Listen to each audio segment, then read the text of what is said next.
Welcome to Against Odds, the betting show where not only will we be looking into a lot of the stories that affect the betting markets and gambling world out there, but where we'll also be looking into some of the trends and things that will help us get better, not only as bettors, but as handicappers in our abilities to find good odds, know when a line is wrong, and know how to potentially attack some of these angles. Now, in this we're going to get into some of the stories, like I said, that you might not hear a lot across some of the mainstream media. One, recently, we saw that in a book coming out by a very famous sports gambler, Billy, Billy Walters, he talks about Phil Mickelson and his betting history and some of the things that he speaks on from personal experience. But we hear in over the course of a few years, we saw that Phil Mickelson had issues with gambling. He's an admitted um, he's admitted being addicted to gambling, and in the book Secrets of a Gambler: Life at Risk by Billy Waters, he talks about some of the things that went on and occurred with Phil Mickelson, and in it he also mentions that it's rumored that Mickelson has, over the course of his betting career, wagered somewhere in the area of $1 billion. Now, to a lot of people, this might sound very outrageous, and yes, it is an extremely high number. That's a lot of money, folks. But it is also very important to note that when you're talking about total funds wagered, you're not necessarily talking about winnings. You're not necessarily talking about the amount of money that you put at risk, because when we're talking about total monies wagered, you can make a $10 bet, win that bet, wager the same $10, and in total, you've wagered $20. Now, in reality, you've only put $10 at risk. So, looking at this number, I'm sure there's a lot of people out there not familiar with sports gambling in the sports gambling world. And, you know, their eyes light up when they see a figure of this number. And yes, do note this is a high number. Now, we also see that there are excerpts from the book Secrets of a Gambler: Life at Risk, where they mentioned that Phil Mickelson was easily wagering $100,000 a bet, $200,000 a bet. And again, I think a lot of people find this almost absurd that someone would be wagering this amount of money on a bet. But it is very important to look at some of the things that make an irresponsible bettor. One of those being you don't bet funds that you can't afford to lose. Now, Phil Mickelson has made millions of dollars over his golf career, and I mean millions. He is probably on the top of a few charts when it comes to total winnings earned. And to hear that he was possibly wagering 100,000 a bet, 200,000 a bet, it's not that absurd when you think about it, because when you look at bankroll management, something we're going to talk a little bit about today, part of what you're attempting to do is not blow your bankroll on one or two bets. You're not looking to torpedo your potential funds to make more wagers off of one or two bets. In these excerpts from the book, we see he does reference that Phil Mickelson was betting minus 110, minus 120 when making these $100,000, $200,000 bets. So we're not talking about long shot teams. We're not talking about outrageous odds that make you question why they picked that side. So to hear that he was making $100,000 a bet, well, if your bankroll is potentially $1 million, $2 million, $100,000, we're talking about 5-10% of your bankroll. Now, this is very common with a lot of bettors, whether your bankroll is $100 or $100,000. You're not looking to spend your entire bankroll on just one or two bets. It's that simple. And so to say, it's shocking to see someone lay $100,000 on a bet. Folks, this has been going on in Vegas for many years, decades. I mean, to say that that was a big bet, no. In the past few years, as we've seen sports gambling become legalized across the states, for a little while, we saw a trend of places reporting sizes of bets because to the unaware public, to them it meant something. To them it was, oh my God, this guy must know something because he's putting this amount of money on a bet. Bets like this occur very frequently. I'm sure a lot of people out there have heard about Mattress Mac and some of the bets he's laid down over the course of the past few years. And even bets of that stature, while maybe more few and far between, are still not out of this realm. Vegas is, and other cities that have very strong gambling and casino industries, this has occurred for years, decades. You have people that literally fly into these cities to play big money. There's a strong chance they might even lose money, a lot of money. There's been people where they fly into a place, they're looking to gamble, and they're playing with $1 million bankroll, $2 million, and ain't afraid to lose it. Now, granted, we're talking about people that, in most cases, have a couple 100 million sitting in the bank. So again, to lose a million or two, it's not going to affect them that greatly in the end run. The same as if you have $100,000 bankroll and you placed a $20 bet, lost it all. You're not sweating that $20 when in comparison to the rest of the funds that you have available. And so, in a lot of ways, bankroll management can do a lot to help a sports bettor and even gamblers of other games, card games, table games like blackjack or casino. Being able to manage your bankroll will definitely help you in the end. And it also keeps, in a lot of ways, helps keep you out of trouble. If you go on a bad run, and every gambler out there has gone on a bad run, if they say they haven't, they're lying. You lose four, five, six, 10 bets in a row, you lost a nice little chunk of money, regardless of how much you bet. And so to go on a losing streak like that, you don't want to be sitting there with a bankroll that's been demolished simply because you went on a bad run. And bankroll management is just one of those things that helps keep the bettor in a better position to not only keep wagering, but also to keep from making irresponsible decisions. If you've already determined what your bankroll is, has separated that from the rest of your funds, you can lose your bankroll. You're not worried about losing that house payment because you're not adding funds to it as you lose. That's another thing that's key when it comes to something like managing your bankroll in sports betting or gambling in general. You there's that rush, that chase of trying to get that next win. And when you're down, sometimes the best thing to do is step away. And even if you're not on a losing streak, something I'll tell people all the time, not making a bet sometimes is the right bet. Even when it's all said and done, that bet comes through and wins. And so, there's nothing wrong with stepping away, whether you be on a losing streak, being on a winning streak. Now, if you have the willpower to step away while on a strong winning streak, you are something else. You are a champ, you know, because a lot of people can't. They get on that winning streak. They're running hot. It's easy to put down another bet. And again, as long as you're acting with sound bankroll management and responsible decision making and things of that nature, you won't find yourself in a situation that has you scrambling to come up with money to pay a bill or to cover your losings.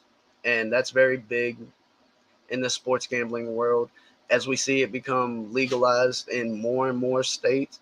And we even have some states that are going below that 21-year-old threshold that we've all known for years, and allow people at the age of 18, whether it be casino gambling or sports gambling, they're making it legal that 18-year-olds can start to sports bet and gamble.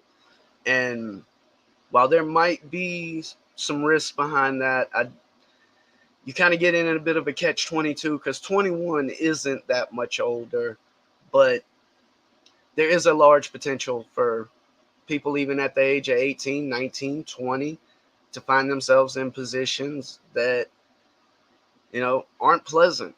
You don't want to be sitting there with no money looking at yourself like, how did I get here? And that early on in life, you know, even if we're not talking sports gambling, there's many instances, and I'm sure all of us can look back at a time in our life where we went, damn, I shouldn't have bought that. I shouldn't have spent that money. I needed that money for something. And what did I do? I went and blew it on this, something I didn't need. And, you live and learn from that. And so it's definitely interesting to see how things will progress with some of these states and the legalization that's going on. I believe it was Kentucky that just recently, I don't know if they lowered their minimum age, but they are one of these states where 18-year-old and up can bet on anything. I do believe there's currently 7 states that allow um, people to sports wager and gamble at the age of 18. One thing to note that a lot of these states are very small population states, and this could be an attempt to draw in more revenue through the sports betting um, markets that exist out there and draw in. And it could be a slippery slope when you start talking about chasing the money, doing things that may not be illegal, may not be immoral, but in the end lead to troubles and issues that could have been easily avoided. A something that I believe that's come about over the past handful of years as sports betting and gambling has become more and more legal across the states. You're starting to see less of those stigmas that exist. You know, sports gamblers for a long time, regardless of where you live, you weren't able to go to a casino to place a bet. You were looking for the Jimmys and Joes standing on the corner, at the end of the bar. I take your bet, you know.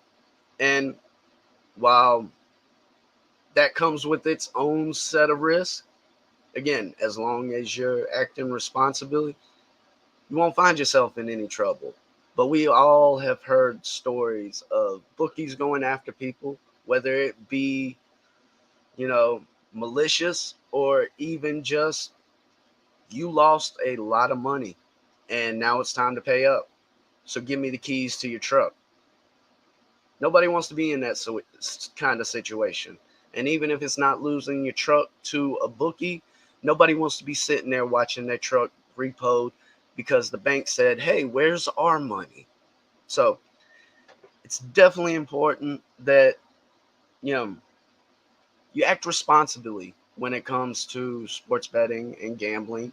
Um, as I've said, bankroll management is definitely something to utilize because it's not about winning or losing. It's not about what happened or what might happen. It's a handful of steps that you can utilize to help prevent yourself from being in a situation that you don't want to be. It's the same reason why you wear a seatbelt when you're driving a car. Nobody wants to get in an accident. Nobody's out there driving to find somebody to hit, find a wall to run into. But I'm pretty sure you're going to be happy you had that seatbelt on in the instance that you do have some sort of accident or collision. And bankroll management can be something just like that. It can be your seatbelt in case something goes wrong. So, as people look at stories like with what we saw with Phil Mickelson, where, oh, he wagered $1 billion. Yes, that's a massive amount of money. Nobody's stopping to ask, how much money was he losing? Because I'm pretty sure if that number's a positive and he's winning money over the course of his career, you ain't got an argument to make. You can't say he's doing something wrong. Again, if we're talking about acting with responsible intentions and motives, uh, solid bankroll management, even if he broke even, if you're not losing money and you're not acting irresponsibly, you're not doing anything wrong, regardless if it's a $20 bet or $100 bet. It's that simple. Now, to move into a little bit of some lighter news, we have the MLB season wrapping up. And one of the things I wanted to touch on in this episode was one of the hottest teams right now in baseball, who, if I'm not mistaken, at the beginning of the month were 10 games out of first place and coming in today find themselves in a tie for the lead for the first place in the AL West. And that is Seattle Mariners, who have just been hot. And folks, when I say hot, I mean hot. 18-5 in August. Now, we see that this team has a lot of youth on their side, and I think that's one of the reasons why they've been able to power through this season, as they've seen a few share of injuries over the course of the season, especially early on. Um, a lot of people had questions about this team, even around the trade deadline, as sitting double-digit games out of first place in the division, at least 4 or 5 games at the time out of the wild card, and not only were they able to turn things around and pull things together, they find themselves sitting in first place as we start to close in on the end of the season.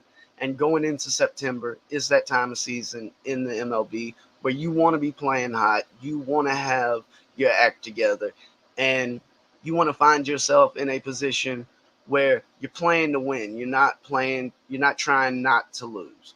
And that's what we got going on with the Seattle Mariners. This team was at last season was a spark that no one saw coming. The city got behind this team. They had their bumps and bruises in the early part of this season, but we clearly see that they figured things out. They were not sellers at the trade deadline, which some people expected. And while while they may have not been buyers, the youth and talent that they've been able to develop and bring into Seattle is a big reason why this team finds themselves in first place. And part of the reason why I was wanting to touch on them, because as we get closer to the end of the season, people are going to start pulling out those tickets from early on where they're playing their World Series futures. This team's going to win it all. That team's going to win it all. Big, juicy numbers all out there. Well, me personally, I'm in that same boat, folks. And this is one of the World Series futures teams I selected at the beginning of the season. And sitting with a ticket plus 2,200, 22-1 on your money for a team to win the World Series. And currently you find them sitting in first place with a very strong chance of making the playoffs and potentially making a deep run in the playoffs, if not winning it at all. So, from my perspective, seeing this team heat up the way they have, and I don't want to say turn things around because they've been a strong team throughout a large portion of the season. Yes, that didn't always equate to W's, but as we've seen in this past month, regardless of what sport you're playing, you go out there and win twice, more than 3 times as many games as you've lost, you're dominating the teams that you're playing. It's that simple. Whether you're winning by 1 run or 12 runs, a win is a win. And this team going into the playoffs could be one to keep your eyes out for, because I thought at the beginning of the season they would be a very dangerous team if they make it to the playoffs. The potential of some level of home field advantage or being able to play their games at home will go a long way with the city of Seattle backing this team. Um, Especially if they win that division, they'll likely miss the wild card round. That said, we're going to see playoff games being held in Seattle at least multiple times. And for this team, I definitely think that's a chance for them to be able to rack up multiple W's in a series. And folks, we all know when it comes to things like a 5-game series, 7-game series don't start till a road team wins. And the Mariners, I do believe, are a team that can go out and get a win or two on the road, depending on who their opponents are, and having that home crowd support and the energy that can come from Seattle with things like playoff baseball. You know, a lot of people forget used to that Seattle wasn't no joke in the past. I mean, you got to go back a little ways now, but Seattle was not a place that you wanted to have to go into in the playoffs because that city shows up for their team. And with the team that Seattle has this year, like I said, I definitely think that they could be a strong team going into the playoffs and definitely walk away with a possible World Series ring when it's all said and done. Now, as I said, having a big, juicy number like plus 2,200, it opens up the possibilities of being able to hedge off a number like this going into the playoffs where I might be able to take whatever team they're playing in a series, take that team on the other side, potentially have a winner going either way. I do have a few other World Series futures, a couple teams already locked up. You know, the Braves have been the hottest team this season. They were one of the top teams coming into the season. That was reflected by a lot of the odds we've seen in the World Series markets early on. And anybody sitting with anything over 4, 5 to 1, it's probably feeling like they got a good ticket. Well, if you were able to get on the Braves at the beginning of the season, you were looking at a plus 800, plus 900 ticket. So while you might have been able to find some decent odds early on this season, as hot as this team has been with the Atlanta Braves, it's definitely a little nicer sitting with that plus 800, plus 900 on the top team in baseball right now, in my opinion. You know, they got talent all over the field. Ronald Acuna, I'm not sure if he's still on pace to do it, but we were looking at possibly the first 40 stolen bases, 40 home runs in the same season. If I'm not mistaken, this has never occurred in the history of baseball, and it is truly something when you find any stat that has never occurred in baseball, because this is one of the few sports where the stat heads go crazy. So, you know, yes. Now, if you like this episode and you like the information you're getting out of here at Against All Odds, make sure to hit that like and subscribe button, folks, because I will be coming through every Sunday, not only to talk about some of what's going on currently on the fields, whether it be baseball. We got football season around the corner. And yes, I will be coming in with even potentially some live plays, as we'll have games going on at 5 o'clock Eastern, my time. And there are angles that become available that aren't always present pregame. You know, you may find a favorite down and be able to get a better number on them. Who knows? So make sure to keep tuning in, as I'll be back every Sunday, 5 p.m. Eastern. This is D Weezy here with Against All Odds. Everybody out there, make sure to take care.